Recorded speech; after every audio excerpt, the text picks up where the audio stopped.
Baik, kita mulai dulu sambil nunggu temannya ya. Ini kelihatannya belum lengkap. Enggak apa-apa, kita mulai nanti bisa nyusul. Kita mulai dulu. Assalamualaikum warahmatullahi wabarakatuh. Waalaikumsalam warahmatullahi wabarakatuh. Waalaikumsalam warahmatullahi wabarakatuh. Waalaikumsalam warahmatullahi wabarakatuh. Oke, selamat pagi dan salam sejahtera buat kita semua. Semoga Anda semua dalam keadaan sehat semua ya. Ini nggak pada dikeliatin wajahnya ini. Saya nggak kelihatan. Oke, baik. Jadi kita di pertemuan yang pertama ini masih ingin dulu deh. Ada banyak persiapan dulu. Tadi sebagian sudah saya kirim di grup ya, di grup WA kelas statistika komputasi. Nah, di situ Anda bisa download dulu. Setidaknya Anda persiapannya menggunakan sesuai di RPS.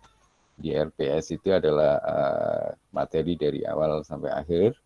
Kemudian buku wajibnya seperti yang juga sudah saya kirimkan. Kemudian untuk prakteknya nanti kita akan menggunakan Python Jupyter Notebook ya. Itu juga sudah saya kirimkan cara instalasinya. Nah, untuk hari ini mungkin saya sampai jam berapa tadi ya, saya dikasih tahu untuk membuka acara seminarnya program studi sains data mungkin jam 8 berapa lebih ya, jam 8 lebih. Nanti nggak apa-apa, nanti saya biasanya diberitahu sama panitia.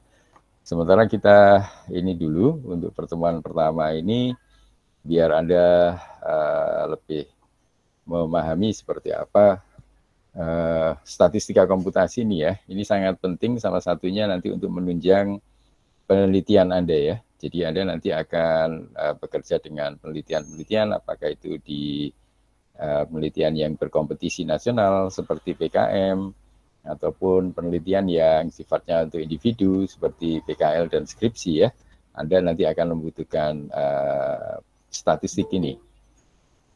Statistik dan solusi sebagai perspektif dalam orang IT ya. Dalam orang IT tentunya Anda tidak seperti statistik yang Anda pelajari sekedar teori dan konsep saja, tetapi Anda nanti harus bisa mempraktekkan menggunakan pendekatan orang IT. Nah, sehingga nanti dibutuhkan teknik atau skill bagaimana memogram menggunakan tools yang ada di bahasa pemrograman, terutama Python Jupyter Notebook ya. Tentunya untuk mempraktekkan bagaimana teori atau konsep statistik yang sudah kita pelajari. Nah, nanti biasanya saya modelnya bareng, jadi antara buku konsep teorinya dan prakteknya biar tidak lupa. Biasanya nanti kita akan bareng-bareng. Jadi kita jelaskan teorinya ini, prakteknya ini, begitu dan seterusnya.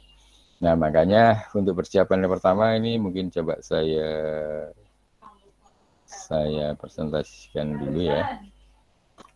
Cara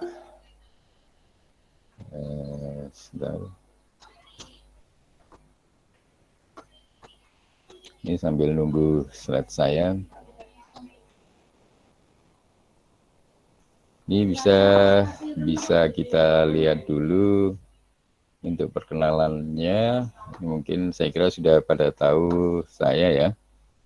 Jadi setidaknya mungkin nanti kita tunjukkan manfaat dari statistik dari yang saya kerjakan ya. Ini saya mengawali dulu sebagai programmer ini ya.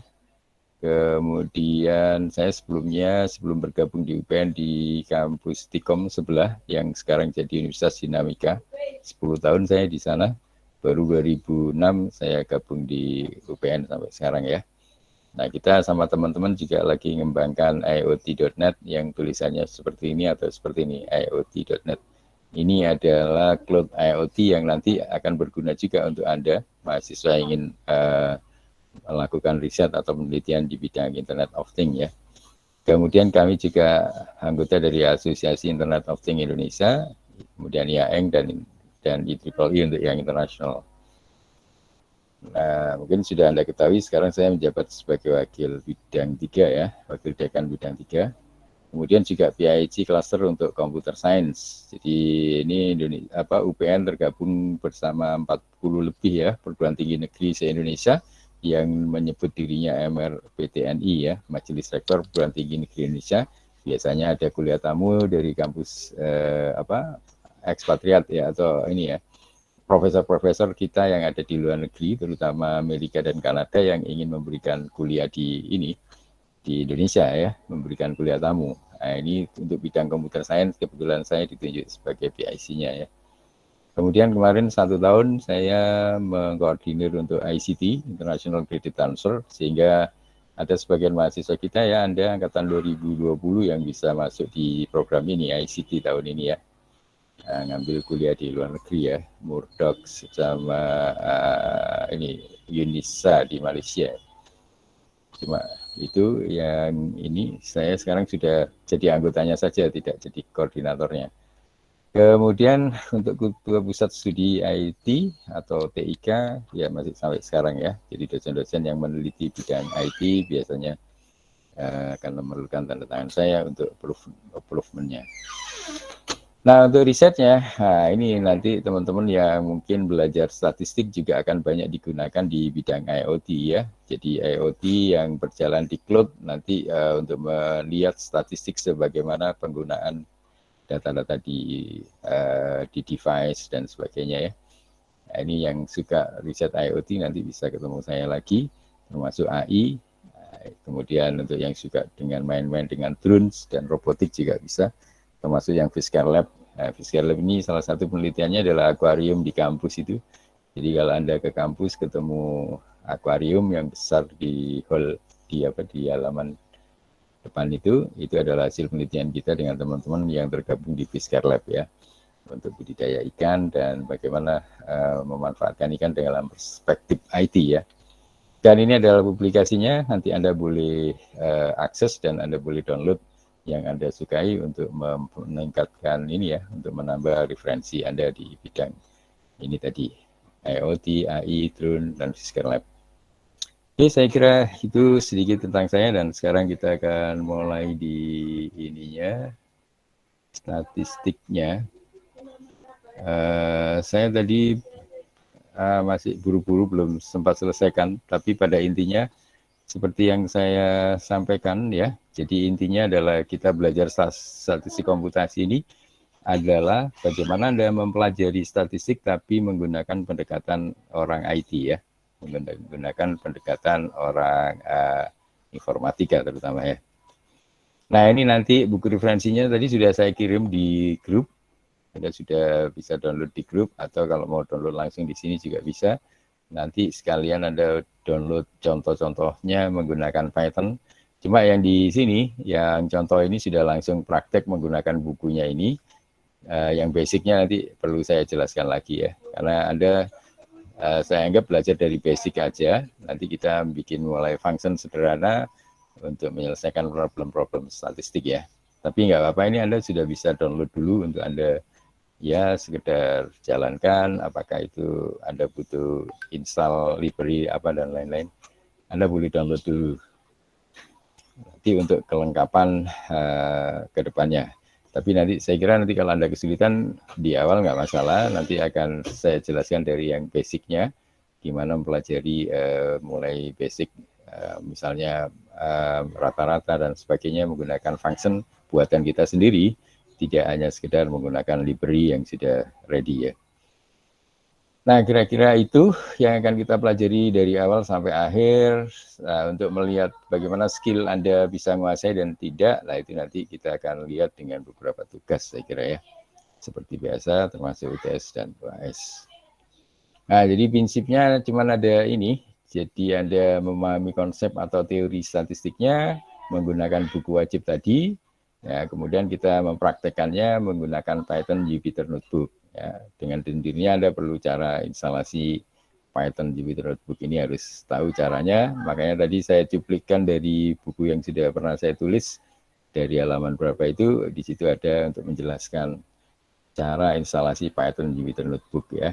Ini saya anggap Anda dari pemula, dari Anda saya anggap belum punya Python-nya, Anda saya anggap belum terinstall Jupyter Notebook-nya, sehingga Anda bisa download dulu dari internet Python-nya, Anda install, kemudian Anda install Jupyter Notebook-nya sesuai panduan saya. Nah, kira-kira seperti itu saja yang kita akan coba pelajari nanti. Ini karena masih di awal, saya kira Anda bisa mempersiapkan resource-resource-nya dulu. Anda berselancar di internet untuk download contoh-contohnya tadi. Kemudian ya jangan lupa untuk menginstal Python Jupyter Notebook-nya dengan panduan yang sudah saya jelaskan di grup ya. Oke, mungkin nanti kalau buku yang digunakan kan sudah yang tadi itu. Nah, mungkin sekalian saja karena ini mana tadi ya? Oh, kok nggak ada ini, belum saya tampilkan. Ini RPS-nya ya, ada di RPS, kemudian bukunya. RPS sama bukunya. Nah, ini bukunya, kita wajibnya bukunya pakai ini. Kemudian RPS-nya ini. Nah, sebentar, nah ini kelihatan di situ ya. Sebentar. Nah ini dari RPS ini sebenarnya Anda sudah bisa lihat, kita dari awal belajar sampai ini bukunya kita pakai punyanya Bruce tadi. Ini bukunya Practical Statistics for Data Scientist-nya Bruce. Peter Bruce. Ini tadi saya salah satu senangnya ini buku ini persamaan statistiknya besar-besar nanti dia nulisnya. Sehingga kita bisa langsung fokus ke persamaannya dan kita praktekkan langsung di Python-nya ya. Ini nanti mungkin mulai minggu depan kita sudah bisa belajar konsep dasar dari statistiknya. Yang sekarang saya ngasih pengantar-pengantarnya saja dulu, biar Anda lebih siap. Nanti dalam 1 minggu ke depan, Anda sudah bisa nyoba install Jupyter Notebook-nya. Nanti kalau ada kesulitan boleh tanya di grup. Mungkin kalau misalnya saya agak slow respon, nggak masalah. Jadi Anda tuliskan saja problemnya di grup. Nanti biasanya di waktu senggang saya, insya Allah saya balas biasanya. Kemudian, nah ini untuk belajar buku tadi ya, ini pedomannya adalah RPS ini. Jadi di RPS ini Anda akan belajar mulai basic dari mean ya, mean itu adalah rata-rata ya, kemudian weighted mean, median ya, dan lain-lain, termasuk menjalankan ini Jupyter Notebook ini ada di sini, karena nanti di RPS ini Anda dipandu dari basic sampai Anda bisa menganalisa statistik secara orang IT ya, perspektifnya orang IT. Ini ada semua di sini, termasuk nanti Anda belajar deviasi ya, varian, standar deviasi rata-rata menggunakan function kita sendiri atau menggunakan library yang sudah ada di Python ya. Ini kemudian yang ketiga nanti termasuk konsep mean absolute deviation dan sebagainya di pertemuan-pertemuan selanjutnya. Ini ya, termasuk standard error, bootstrap, dan ini sudah ada di sini ya. Jadi step by step-nya ada di sini, kemudian sebelum UTS Anda belajar apa saja, setelah UTS Anda belajar apa saja di sini. Ya, harapannya sih satu buku itu bisa kita selesaikan, kalaupun tidak selesai mungkin separuhnya paling tidak ya. Kalau dulu ini di sini sampai regresi ya. Ya mungkin kalau kita bisa di atas regresi dan prediksi, ini regresi dan prediksi ini soalnya nanti penting, setidaknya kita menyelesaikan sampai topik regresi dan prediksi di sesuai RPS-nya ini. Nah ini Anda bisa baca-baca di RPS-nya. Di sini ada Anda tujuannya untuk apa, metodenya seperti apa, dan target yang harus Anda kuasai seperti apa. Ini ada di RPS ya. Dan bukunya adalah yang tadi, yang sudah kita tampilkan tadi. Mana tadi? Ini ya, bukunya kan ini. Ini bukunya, nanti Anda baca-baca aja dulu. Ini bukunya cukup tebal, ada 562 halaman, tapi Anda tidak perlu baca semua. Ini cukup Anda fokus di cara belajarnya, saya tunjukkan dulu. Jadi Anda cukup ke konsep sesuai RPS-nya ya. Jadi cara belajarnya lihat di RPS dulu. Di RPS tadi kan ada, pertama Anda harus menguasai misalnya mean ini ya. Analisis data eksplorasi menggunakan min. Min ini adalah rata-rata. Nah, rata-rata itu di sini ada persamaan ya nanti. Nah, ini Anda akan bisa lewati saja. Nah, ini kan di eksplorasi data ini kan, analisis data eksplorasi. Di sini ada, Anda bisa lewati saja yang sekedar ini. Nah, tapi kalau ada keterangan seperti Anda bisa baca dulu. Ini adalah terms atau istilah-istilah yang harus Anda pahami dulu ya. Ada istilah continue, ada istilah discrete. Ini Anda pahami dulu, ya kan? Ini ada di sini penjelasannya. Ya, data yang sembarang ya adalah interval. Sinonimnya adalah interval, float, numerik ya, tipe datanya. Nah, ini adalah continuous, discrete dan seterusnya. Ini cara belajarnya ya langsung ke terms atau dasar istilahnya, ya kan? Kemudian apa? Setelah daftar istilahnya diketahui, dipahami, Anda cukup langsung skip saja yang lain, yang info-info berita apa ini cerita-ceritanya. Tapi kalau Anda paham juga boleh dibaca. Tapi kalau tidak langsung ke yang seperti ini ya, yang menggunakan istilah-istilah ini ya. Ada istilah fitur, ada outcome, ada records. Nah, ini perlu Anda pahami istilah-istilahnya. Nah, baru kemudian apa? Baru kemudian ke persamaannya ya. Ini bisa Anda lewati langsung ke persamaannya. Dia ini, ini masih ada istilah-istilah masih Anda pahami dulu. Pokoknya setiap kali ada istilah atau terms ini Anda pahami. Ini kan ada min. Nah, min ini kan nanti kita pelajaran pertama di RPS. Di RPS tadi kan pertama belajar tentang min, ya kan? Analisis data eksplorasi tentang min atau rata-rata. Nah, ini baru Anda masuk ke min di sini ya. Di istilahnya ini Anda pahami dulu. Jadi di istilah ini Anda pahami dulu apa itu min. Nah, ini min adalah jumlah dari semua nilai dibagi dengan jumlah datanya, ya kan? Jadi kita punya penjumlahan dari nilai-nilai. Kita misalnya ada 1, 2, 3, 4, 5. Itu semua dijumlahkan dulu. Nah, kemudian dibagi apa? Divided, ini kan dibagi jumlah angkanya tadi, ada jumlah nilainya tadi ada berapa jumlah datanya ya. Nah, itu untuk mendapatkan rata-rata atau min. Nah, sinonimnya, nah, itu orang kadang nyebut average ya. Jadi min itu kata lainnya adalah average. Nah, seperti itu ya. Ini adalah istilah yang perlu Anda kuasai dulu. Jadi cara belajarnya ini yang saya tunjukkan dulu ya. Jadi pertama adalah Anda lihat di terms. Ini key terms ini adalah kunci istilah yang harus dipahami. Ya kan? Sesuaikan dengan apa? RPS. Nah, sesuaikan dengan RPS. Jadi RPS ini kan pertama adalah min. Analisis data eksplorasi min. Kemudian Anda lihat di buku wajibnya ini, di daftar istilahnya dulu. Apa itu min? Nah, min ada penjelasannya di sini. Ya, ini istilahnya cukup mudah dipahami. Jadi bahasa Inggrisnya sangat gampang. The sum of L value divided by the number of value kan gampang ya. Nah, ini sinonimnya adalah average. Nah, seperti ini caranya ya.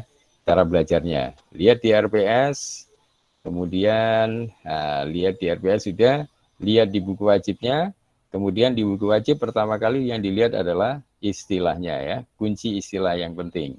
Min itu apa? Jadi min ada di sini. Min adalah jumlah dari angka-angka atau nilai-nilai yang ada di kita punya data itu cuma dijumlahkan, dibagi jumlah datanya ya. Itu sinonimnya adalah average atau rata-rata. Nah, jadi cara belajarnya pertama lihat RPS, kedua lihat istilah. Nah, yang ketiga apa? Yang ketiga adalah lihat persamaannya. Nah, ini yang lain bisa dilewati dulu. Jadi setelah min kita lihat ke persamaan min bagaimana. Nah, gitu ya. Jadi persamaan dari min ini seperti ini ya. Nah, enaknya buku ini cukup besar-besar persamaannya. Jadi pertama tadi Anda lihat di RPS bahwa kita topiknya pertama adalah min, kemudian di buku wajibnya dilihat apa pengertian min di daftar istilah atau di key term ya, di kunci istilah. Setelah itu apa? Langsung dilihat ke persamaannya. Nah, di sini biasanya akan dijelasin lagi. Nah, min atau rata-rata tadi. Nah, di sini ada penjelasannya sedikit. Tapi pada intinya apa? Intinya adalah sama seperti yang kita punya tadi, cuma dikasih contoh sama dia ini. Misalnya kita punya data seperti ini, maka semua ini tinggal dijumlahkan, kemudian dibagi datanya, dibagi jumlah datanya. ya kan? Nah, nanti dari contoh ini, dia akan bikin sebuah persamaannya, maka yang disebut min adalah memenuhi persamaan ini. Ya, min cara nuliskannya adalah equal to x bar. Ya, seperti ini ya. Min itu sama dengan x bar, equal to apa? Ini sigma, i sampai n, xi per n. Nah, ini ya. Nah, kalau kita belajar sebuah persamaan dengan nama sigma seperti ini ya. Sigma ini kan sudah bentuk kita di sini ya, bentuk numerik di sini ya. Jadi apa ya istilahnya sudah persamaan yang algoritma yang sudah siap di komputasi ini, sudah dalam bentuk sigma. Nah, kalau di analitik kan ini bentuknya integral. Ya, jadi kalau Anda belajar kalkulus ada bentuk integral. Nah, ini di sini menjadi sigma ya. Menjadi sigma ini kan sudah lebih dekat ke komputasinya ya dalam bentuk sigma ini. Nah, sigma ini nanti kalau dikomputasikan menjadi looping ya akan menjadi looping di pemrograman nanti akan menjadi looping. Anda apakah menggunakan while do, apa menggunakan for i sampai n ya. Ini for i sampai n dari i sampai n apa yang mau diproses x dengan indeks ini. Ya, jadi X ini datanya, ini indeksnya. Ke-1, ke-2, ke-3, dan seterusnya itu I-nya. Nah, jadi kita kalau punya data X dengan data ke-1, data ke-2, ke-3, dan seterusnya, semua disigmakan. Semua disigmakan itu artinya apa? Semua dijumlahkan. Ya. Dari data yang pertama sampai data yang terakhir dijumlahkan. Kemudian apa? Divided by N. Nah, N ini kan jumlah datanya tadi. Nah, ini cara belajarnya yang saya tunjukkan dulu. Hampir semua di buku ini menggunakan persamaan yang besar-besar seperti ini dan penjelasannya sangat mudah ya. Penjelasannya sangat mudah. Cuman saya belum memindahkan menjadi sebuah slide sebenarnya ya. Tapi saya pikir Anda langsung belajar ke sumbernya menggunakan buku wajibnya ini sudah cukup saya kira. Ya kecuali nanti masih ada waktu bisa saya ringkaskan. Tapi pada intinya cara belajarnya yang penting ya.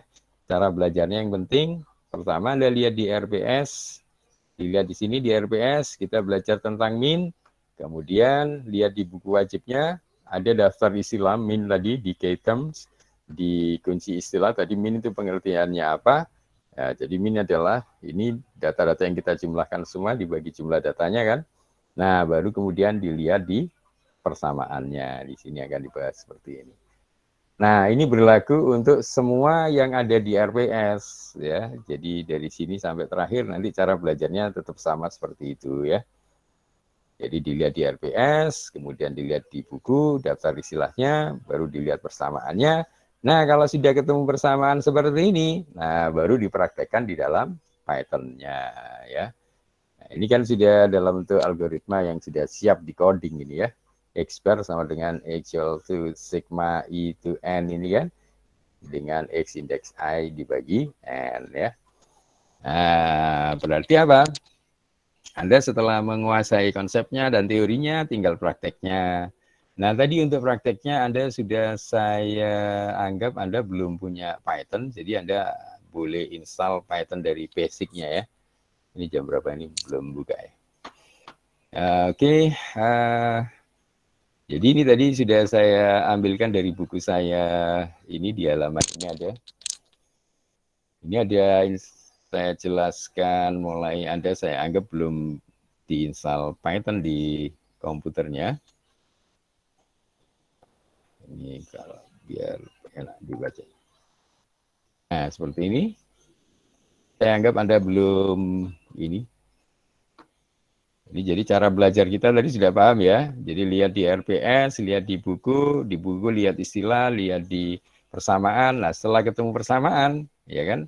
Setelah bertemu kesamaan ini sudah siap di coding ini. Ini codingnya kalau bentuk sigma ini, kalau tidak bentuk for, bisa while ya.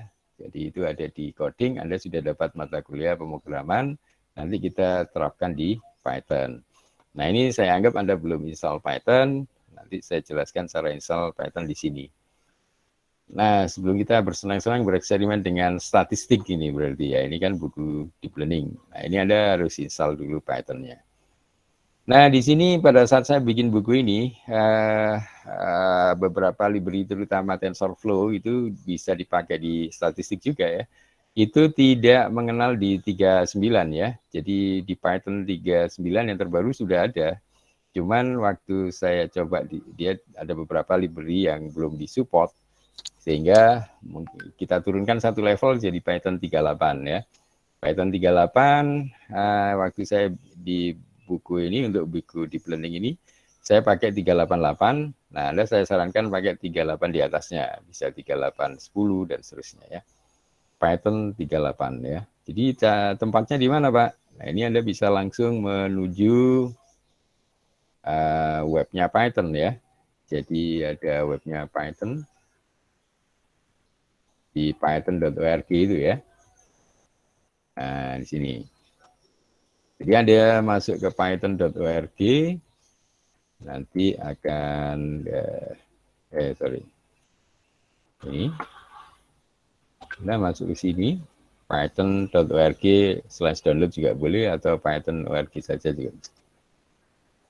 Ini masih muter-muter komputernya. Nah, ini nanti Anda ke sini ya.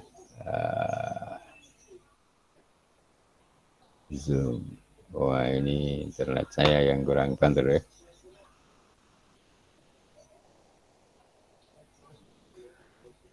Kembali. Biar agak kelihatan ya. Ini alamatnya, cuman punya saya internetnya lagi lambat, tapi nanti saya anggap Anda di tempat Anda bisa jalan, Anda langsung ke webnya Python ya. Anda nanti boleh pilih versi yang 38 yang tidak terlalu banyak problem. Nah, ini misalnya 3810. Nah, ini sebenarnya sudah muncul yang 39, tapi kalau Anda mau yang terbaru tetap boleh 39 dulu. Cuma nanti kalau ada beberapa library, waktu saya nanti kalau Anda pakai kuliah AI dan sebagainya, itu kan TensorFlow-nya itu belum support sampai 39. Nah, tapi kalau Anda mau yang 38, ini Anda pilih 38 tapi yang tidak terlalu tua. Ini ada 3812 juga sudah ada ya. Anda bisa download, atau 3810 ini yang ready. Nah, ini Anda boleh pilih yang 38 mana. Ya, ini Anda tinggal download nanti ya. Nah, asumsinya Anda sudah download, nanti Anda lanjutkan penjelasan di sini. Dan setelah Anda download, ini kalau yang waktu buku ini saya buat pakai 388 ya. Nah, waktu installnya jangan lupa pakai Run as Administrator. Jadi diklik kanan Run as Administrator ya. Nanti akan keluar seperti ini. Nah, ini akan muncul seperti ini. Kalau Anda 3812 ya 3812 atau 3810 ya. Ini sesuaikan punya Anda. Nah, cara install paling gampang ini tinggal Anda centang add Python to pad-nya ini dicek ini ya, dicentang. Kemudian Anda langsung install now yang atas ini. Ini kan gampang ya, tinggal klik install now. Kemudian nanti akan berjalan instalasinya, tunggu sampai selesai ini ya. Ini tunggu sampai selesai, nanti kalau selesai akan seperti ini. Ada setup was successful, berarti sudah selesai. Instalasi Python selesai. Nah, terus langkah selanjutnya gimana? Nah, langkah selanjutnya Anda bisa cek Python yang Anda sudah download. Caranya di command prompt pakai administrator. Nah, ini kita selalu bekerjanya nanti di command prompt kalau Anda mau butuh install library dan sebagainya ya. Termasuk install Jupyter-nya di command prompt. Caranya di mana? Ini di pojok kiri kanan ini Anda klik. Nah, nanti klik kanan. Nah, di sini ada search. Anda klik search-nya, nah akan muncul seperti ini. Kemudian ketikkan CMD. Nah, ketikkan CMD kan sudah muncul command prompt-nya. Anda jangan lupa diklik kanan. Diklik kanan, nanti akan keluar pilihan apa? Ini sebentar, ini agak rewel. Nanti tinggal di klik kanan, nanti ada Run as Administrator ya. Ini cuma agak rewel. Ini sebentar ya, ini tadi agak rewel. Jadi ketikkan CMD.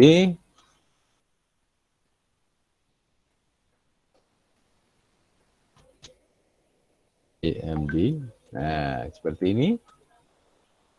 Kemudian klik kanan Run as Administrator ya. Nah, ini Run as Administrator ya. Jadi di klik kanan Run Administrator nanti ada pertanyaan yes saja. Ini nanti akan muncul, Anda tinggal jawab yes. Nah, nanti akan muncul seperti ini. Nah, ini promnya ya. Nah, promnya sesuai prom ini nanti Anda ketik Python version-nya. Nah, tinggal ketikkan Python minus version. Nah, ini kan akan kelihatan. Nah, punya saya kebetulan pakai Python 3810 yang sekarang ya. Waktu di buku ini saya buat masih 388. Nah, ini Anda ketikkan di Python minus version gini.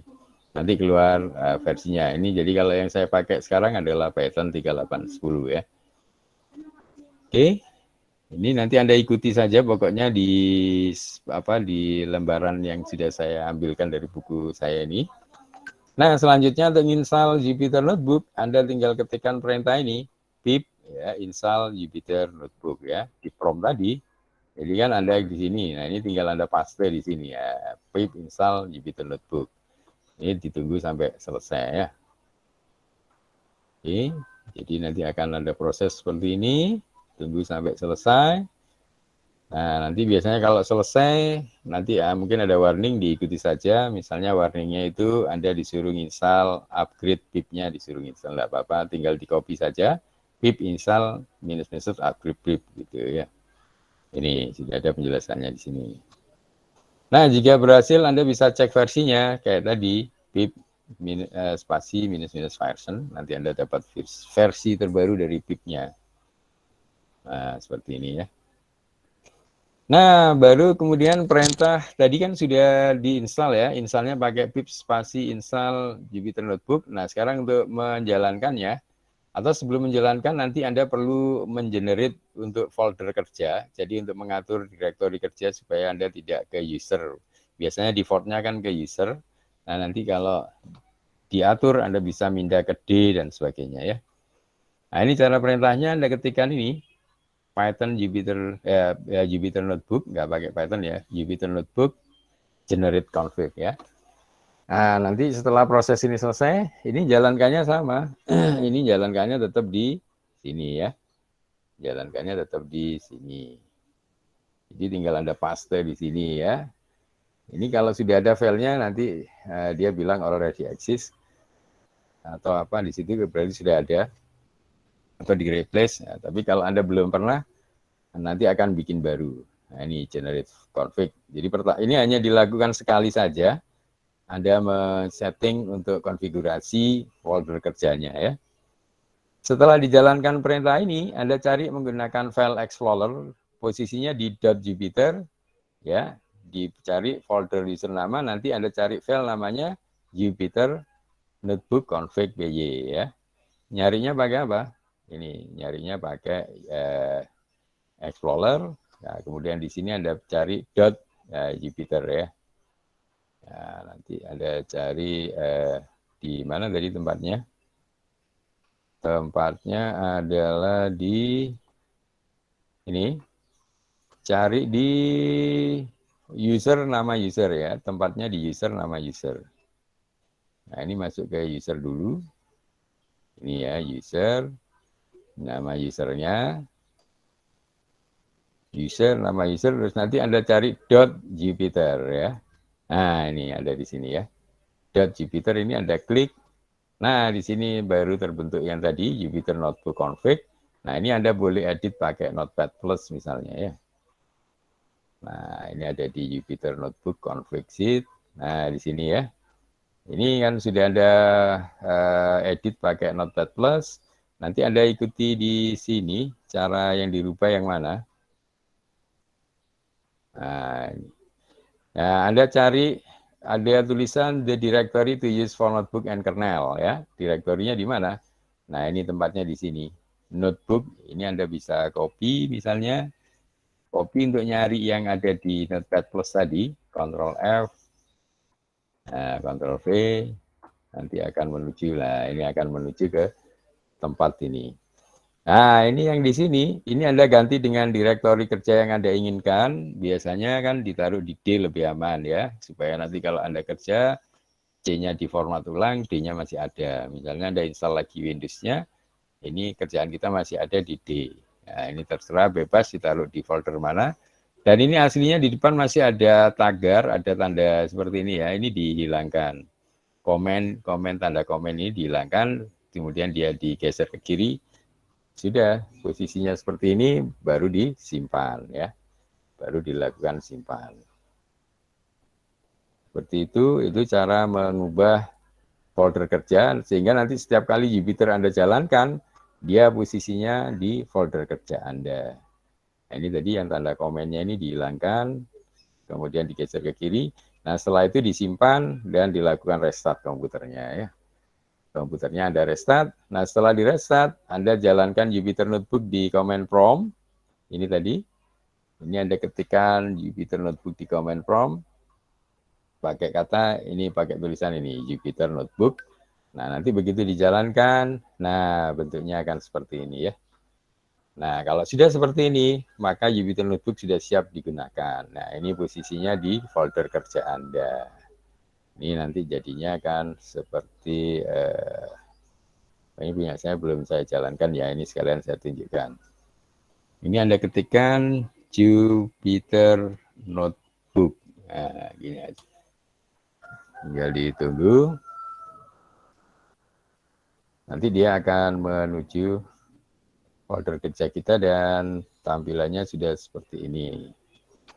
Nah, sudah. Jadi harapan saya Anda dalam satu minggu ini Anda download Python-nya, kemudian Anda install Python-nya, kemudian Anda install Jupyter Notebook-nya, kemudian Anda setting direktori kerjanya, nanti supaya siap pakai seperti ini. Nah, minggu depan insya Allah Anda sudah siap, baru kita lakukan sesuai belajar tadi, di RPS, kemudian di buku wajibnya, kemudian kita praktekkan di codingnya.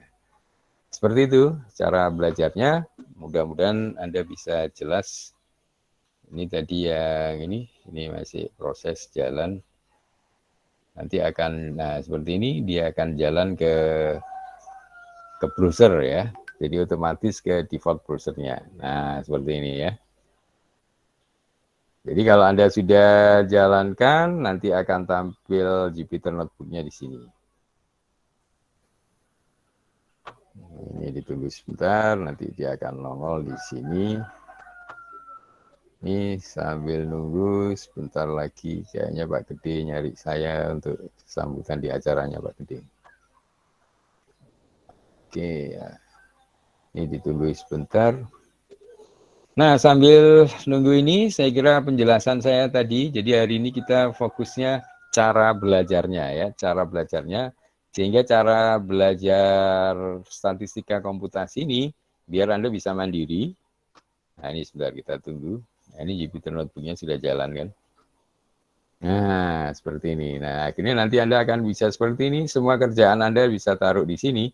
Nah, ini nanti kalau Anda sudah pernah install Jupyter Notebook, berarti tinggal dipakai. Kalau Anda baru pertama kali, nanti akan keluar seperti ini. Nah, kalau sudah seperti ini kan Anda sudah bekerja di direktori kerjanya, nanti Anda mau ngerjakan skripsi dan lain-lain semua di sini ya. Jadi ini kalau mau bikin coding baru kan tinggal new. Kalau saya kan sudah pernah statcom, jadi tinggal masuk ke folder statcom. Nah, ini yang pernah kita belajar sebelumnya ya. Jadi kalau mau bikin baru kan tinggal klik new. Nah, di sini ada Python 3 ini. Nah, seperti ini. Jadi harapan saya minggu depan Anda sudah siap Jupyter Notebook-nya, Python Jupyter Notebook-nya.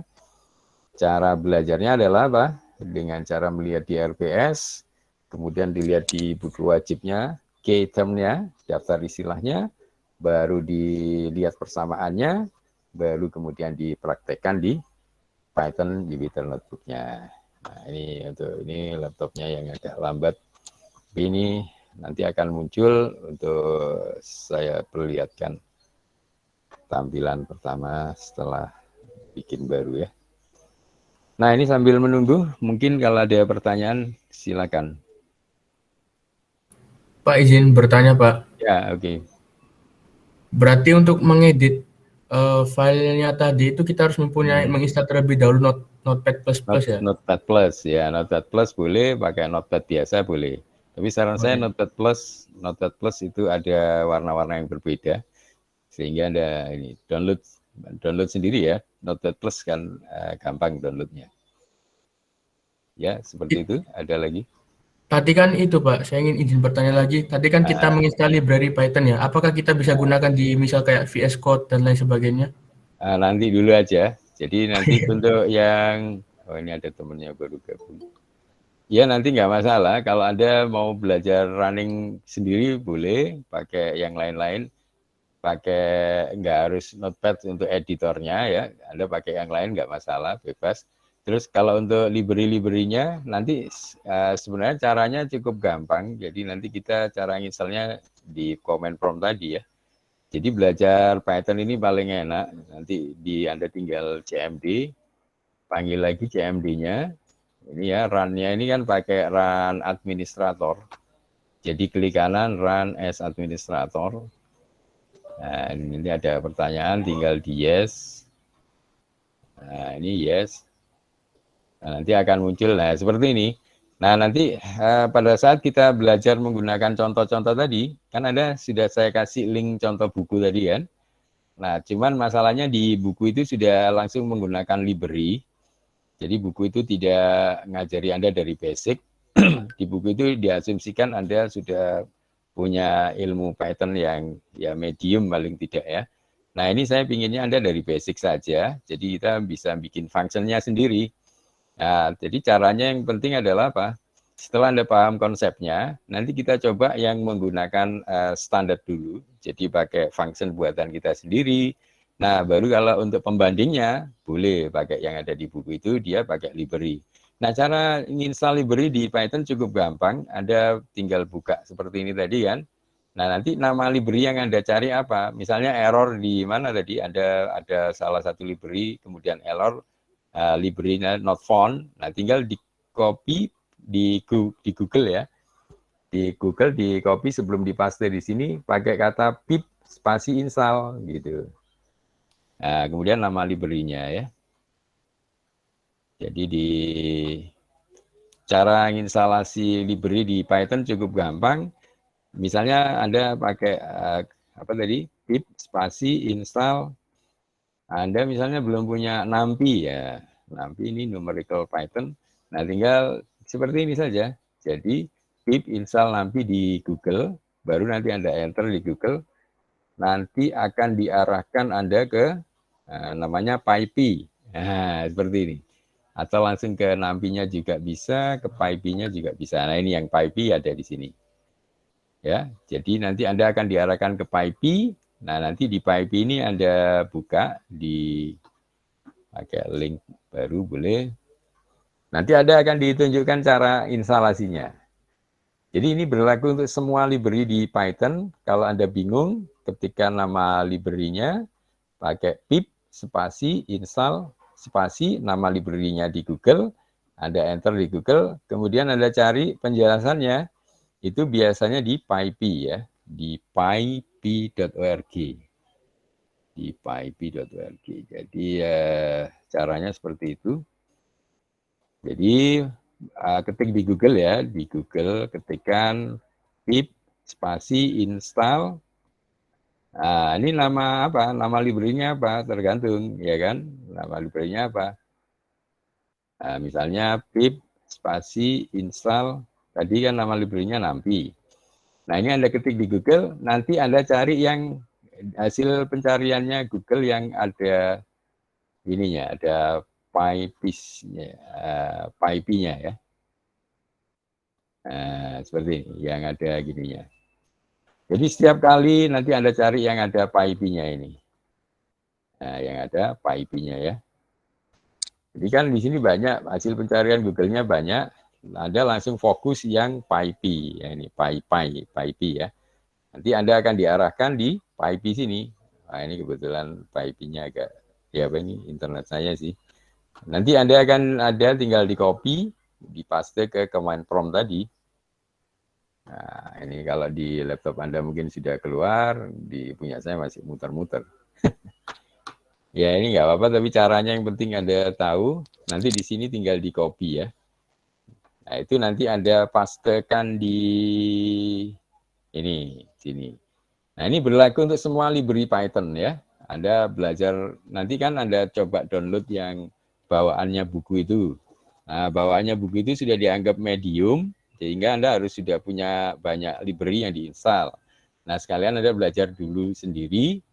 Nah caranya yang saya tunjukkan, cari di Google, nama spasi tadi, pip spasi install nama library. Nah seperti ini hasil yang ditemukan PyPy, ini tinggal Anda copy. Nah ini tinggal Anda copy, Anda pastekan di sini. Nah, paste di sini, enter, sudah. Nanti tinggal ini, kalau Anda belum ada. Kalau sudah ada, dia akan bilang already, ini sudah memenuhi satisfied. Ya. Saya kira itu, Mas. Jadi cara instalasinya, boleh Anda belajar sendiri dulu. Cuma nanti kalau mengikuti saya juga, saya insya Allah kita step by step dari basicnya. Yang penting Anda ikuti yang saya jelaskan tadi, supaya direktori kerja Anda masuk dari tempat yang Anda inginkan ya, supaya tidak defaultnya ya. Nah, seperti ini. Cuman agak lambat, tapi caranya sudah saya tunjukkan. Oke, jelas ya? Mungkin ada lagi sebelum saya akhiri? Itu Pak. Terakhir mungkin untuk kontrak perkuliahan sih Pak, untuk presentasi nilainya seperti apa? Ya kita sebenarnya akumulasinya kan UTS sama UAS saja. Cuman di UTS nanti kita ada kayak tugas-tugas. Biasanya sih saya lewatkan di ini ya. Mungkin bisa lihat yang tahun lalu di channel saya mungkin ada. Jadi di gambaran di yang tahun lalu nanti Anda tinggal bikin sebelum UTS biasanya ada tugas dulu ya. Saya ingin lihat kemampuan Anda untuk menguasai statistik dan komputasinya. Itu biasanya saya taruh di YouTube. Ini cuman agak lambat ya. Nanti Anda cari sendiri, kata kuncinya pakai nama saya saja. Jadi nanti Anda cari di Google gini ya. Kata kuncinya nanti mau muncul, nanti Anda lihat contoh yang tahun lalu. Lincah contoh tugas tahun lalu di Statcom ya. Jadi cari di YouTube. Nah ini pakai ketik kata kunci nama saya, ada UPN-nya. Anda lihat contoh-contoh tugas tahun lalu ya. Kayaknya sih simple dan rata-rata mahasiswa seneng karena terbantu untuk belajar. Sekalian belajar Python secara tidak langsung. Nanti biasanya anak-anak setelah kuliah statis pun banyak yang konsultasi juga ke saya untuk skripsinya dan lain-lain, nggak masalah ya. Jadi nanti ini salah satu manfaat Anda belajar statistika komputasi ini kan untuk membantu riset Anda di level selanjutnya, mau di level kompetisi nasional seperti kompetisi lomba gemastik ya. Di gemastik kan pakai Python juga ada. Kemudian di gemastik itu juga ada IoT, kalau Anda mau menyiapkan dari semester 5 itu sudah bisa. Kalau Anda mau belajar lomba kompetisi nasional. Nah, salah satu toolnya adalah Python ini. Python ini Anda bisa pakai untuk nanti belajar IoT, belajar statistik, untuk kompetisi di nasional. Kan kita ada BKM ya, ada gemastik dan lain-lain. Masuk lomba robot dan lain-lain. Nah, di sini Anda tinggal ketikkan nama saya.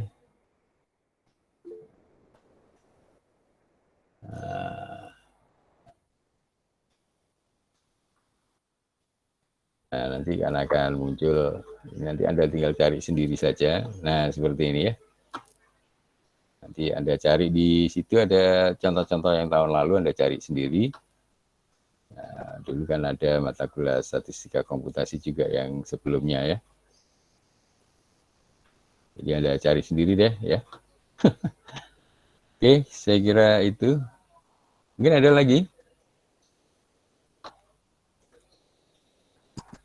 Sudah cukup dulu barangkali ya. Ini saya bentar lagi mau menyiapkan ini sambutan di seminarnya program studi sains data ya.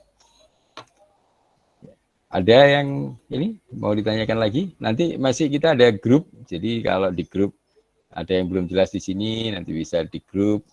Mau ada rekaman ini, biasanya rekamannya ini juga saya upload di YouTube ya, jadi Anda tunggu biasanya. Ini tadi ada chatting apa? Izin share link YouTube-nya. Oh ya, oke ya, ya tadi itu ya.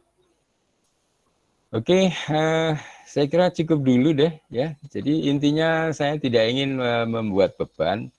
Saya ingin mengubah anak-anak itu kalau kuliah itu merasa enjoy. Ya biasanya enjoy ini baru tercipta kalau Anda memang suka ya. Anda suka dengan bahwa ilmu ini akan bermanfaat biasanya. Dan biasanya kalau bermanfaat, biasanya juga secara nggak langsung bisa menghasilkan sesuatu ya. Apakah itu manfaat secara ya sekedar untuk lulus cepat kuliah, atau mungkin nanti juga bermanfaat ilmunya ini benar-benar untuk membantu orang lain ya. Salah satu diantaranya teman kita mungkin ada teman dari kampus lain yang ingin belajar tentang statistik problemnya, mau minta diselesaikan, nah ini bisa kita bantu ya. Jadi itu sudah bermanfaat saya kira. Bahkan yang minta tolong ada anak S3 juga ada itu. Jadi Anda kan bisa membantu teman-teman orang lain yang membutuhkan, saya kira itu cukup baik. Jadi artinya semoga Anda bisa mempelajari ini dengan enjoy saja. Jadi kita tidak terlalu, termasuk kehadiran, saya juga tidak terlalu menghitung kehadiran Anda. Saya memikir itu kepentingan ini ya, hak Anda untuk hadir atau tidak. Tapi kewajiban Anda kan bayar SPP-nya itu, bayar UKT-nya. Jadi saya kira untuk belajar, Anda bisa belajar kapan saja dan di mana saja. Nanti juga ada rekamannya, kalau Anda nggak paham juga bisa tanya di grup WA. Jadi saya bebas saja, welcome, yang penting pas saya nggak terlalu sibuk, biasanya meskipun agak lambat akan kita jawab biasanya. Saya kira demikian ya, kalau ada yang masih belum jelas lagi nanti Anda bisa diskusi lewat grup saja. Kalau ada yang kurang berkenan saya juga minta maaf, nanti Anda tinggal ini kan lagi, install persiapannya adalah Jupyter Notebook-nya, cara belajarnya adalah dilihat RPS-nya, kemudian dilihat di bukunya, dan untuk komputasinya nanti secara perlahan bisa insya Allah saya pandu ya. Ya untuk e-learning-nya saya belum siap ya, ini saya sebenarnya ya saya juga minta maaf ke anak-anak ini, setiap kali ini kita belum menyiapkan di e-learning-nya, tapi mungkin ya mudah-mudahan sih di luar kesibukan nanti bisa kita sempatkan. Tapi minimal Anda targetnya menguasai yang diharapkan, saya kira sudah cukup bagus. Saya kira demikian, terima kasih atas kehadirannya, jangan lupa tetap menjaga kesehatan ya semuanya, dan selamat enjoy untuk belajar Jupyter Notebook dan menerapkannya di bidang statistik. Saya kira demikian, terima kasih semuanya, semoga selalu sehat, selamat pagi, dan wassalamualaikum warahmatullahi wabarakatuh. Waalaikumsalam warahmatullahi wabarakatuh. Waalaikumsalam warahmatullahi wabarakatuh. Warahmatullahi wabarakatuh.